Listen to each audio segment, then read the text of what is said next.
ปี 2025 วังเวียงตั้งเป้าดึงดูดนักท่องเที่ยว 2 ล้านคน คาดสร้างรายรับ 1,700 ตื้อกีบวังเวียงหนึ่งในจุดหมายปลายทางยอดนิยมของลาว ตั้งเป้าดึงดูดนักท่องเที่ยวเพิ่มขึ้น ทางนี้ทางภาครัฐได้เล็งผลักดันกิจกรรม และโครงสร้างพื้นฐาน เพื่อรองรับการท่องเที่ยวที่เติบใหญ่ ไปติดตามรายละเอียดน้ำกัน แผนพัฒนาการท่องเที่ยวของเมืองวังเวียง ที่มีเป้าหมายดึงดูดนักท่องเที่ยว 2 ล้านคน ภายในปี 2025 ซึ่งคาดว่าจะสร้างรายรับกว่า 1,700 ตื้อกีบข้อมูลจากแขวงเวียงจันทน์โพสต์ระบุว่าในปี 2024 วังเวียงมีนักท่องเที่ยวรวม 1,400,000 กว่าคน โดยแบ่งเป็นนักท่องเที่ยวภายในประเทศกว่า 777,000 กว่าคน และสามารถสร้างรายรับหลายถึง 1,241 ตื้อกีบหรือเฉลี่ย 850,000 กีบต่อคน เพื่อให้บรรลุเป้าหมายในปี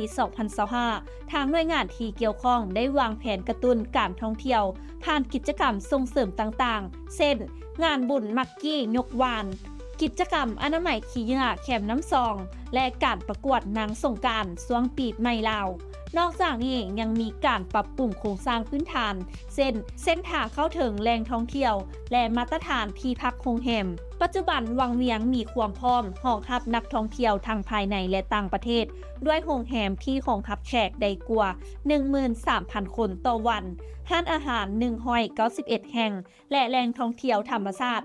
36 จุดรวมถึงกิจกรรมหลากหลายเช่นล่องเรือขายักขี่กงเบงปีนผาและบอลลูนลมฮ้อนจากตัวเลขการท่องเที่ยวที่เพิ่มขึ้นอย่างต่อเนื่องวังเวียงยังคงเป็นสถานที่ท่องเที่ยวอีกแห่งหนึ่งที่สำคัญของลาวการพัฒนาและส่งเสริมการท่องเที่ยวในวังเวียงจะมีผลกระทบทางบวกต่อเศรษฐกิจท้องถิ่นและหากการบริหารจัดการสามารถรักษาคุณภาพและสิ่งแวดล้อมได้ตามมาตรฐานที่วางไว้เป้าหมายการดึงดูดนักท่องเที่ยวให้ได้ 2 ล้านคนในปีนี้ก็อาจบ่แม่นเรื่องไกลตัว